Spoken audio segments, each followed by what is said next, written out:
been following the EA Sports Month, you might be waiting for the ending. Yeah, about that, there have been stuff like moving out, school, important life stuff, not having enough time to make a subpar SFM ending, and procrastination, so here's me talking about it. So me and mysterious girl that is totally not Sherry Birkin are sitting at the beach after eating. I was complimenting her and then she took off her clothes until the cops showed up and arresting her after the murder of the therapist. Maybe I should make the ending if I have the time. Anyways.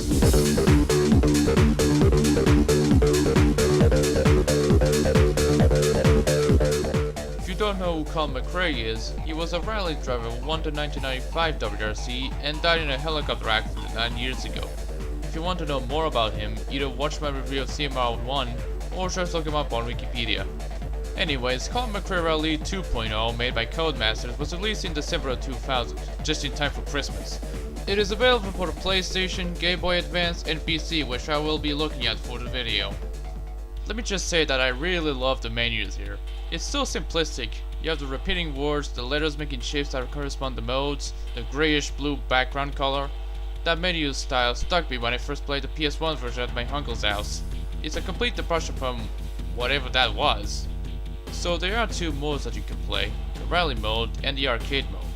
The former is like traditional rally driving, racing from point A to point B against the clock, while the latter is like rallycross, but not the one that you're thinking. It basically plays like the rally courses in Gran Turismo. Pretty 5 of course, but hey, at least it has more than one opponent in the race. Let's do a rally stage and I'll be driving a Ford Focus because it's one of my favorite cars, design-wise.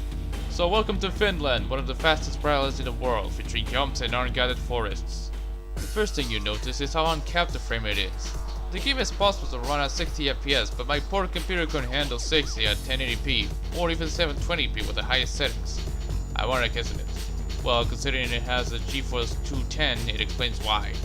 Anyways, when you're in manual, the game doesn't put your car on first gear for you when you start, unlike in Gran Turismo.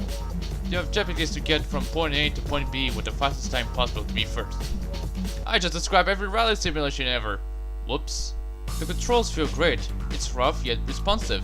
It tried to be as realistic as possible, and it worked well.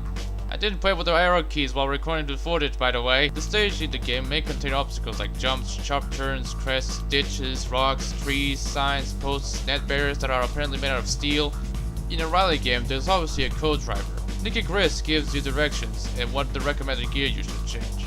The problem is that I can barely hear him with the engine sound covering him up.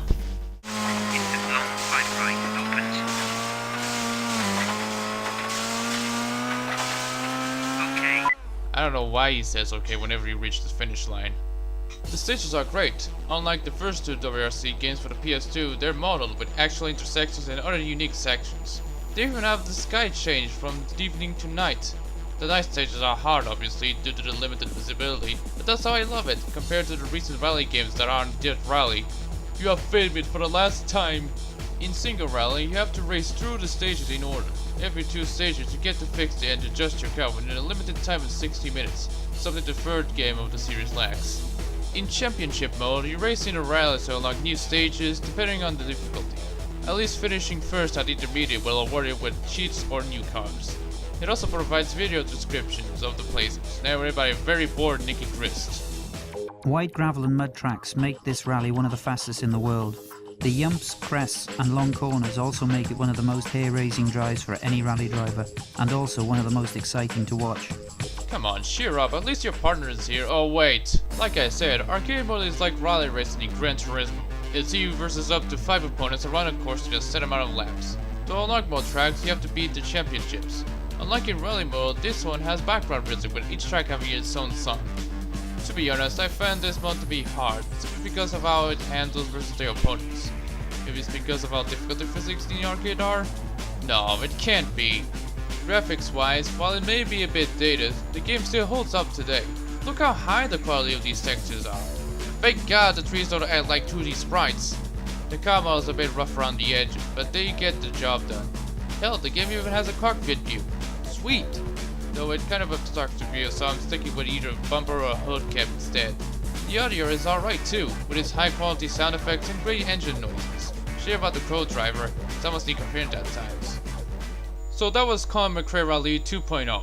It's a great improvement from the first one. While dated, it's still a great game with good handling and good graphics.